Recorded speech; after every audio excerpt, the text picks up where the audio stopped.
Now let's cross over to the US, where Citigroup's given a shine to US bank earnings, indicating that it could hand back capital to shareholders as soon as 2012. The news helped push US stocks to a 5-month high as Citi also beat estimates with earnings, while Goldman Sachs and Bank of America follow suit when they report today.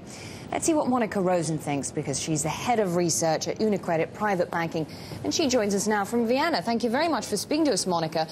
So, as we were hearing there, I mean, Citigroup's earnings obviously topped estimates. What can we read into its third straight quarterly profit? I mean, are the banks back on track with the recovery?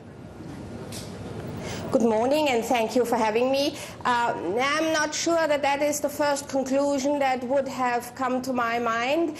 In the background, we have this foreclosure discussion, and it seems to me that at the moment, yes, earnings are taking center stage, and investors are ignoring the background noise a little bit. Whether that turns out to be the correct reaction, I think remains to be seen. But so far, so good on bank earnings at least. So you're saying that despite these earnings, the worst isn't necessarily behind the banks?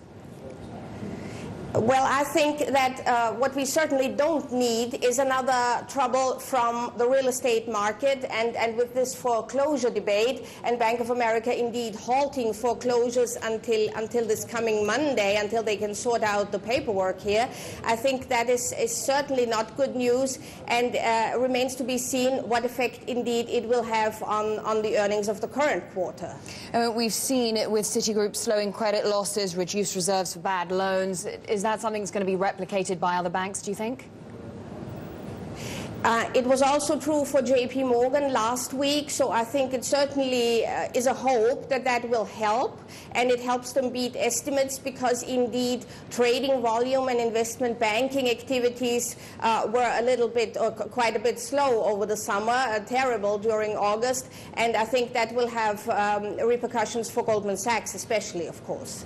Right, so what are your expectations then for Bank of America, Wells Fargo and Goldman Sachs, as you say, also scheduled to post results this week?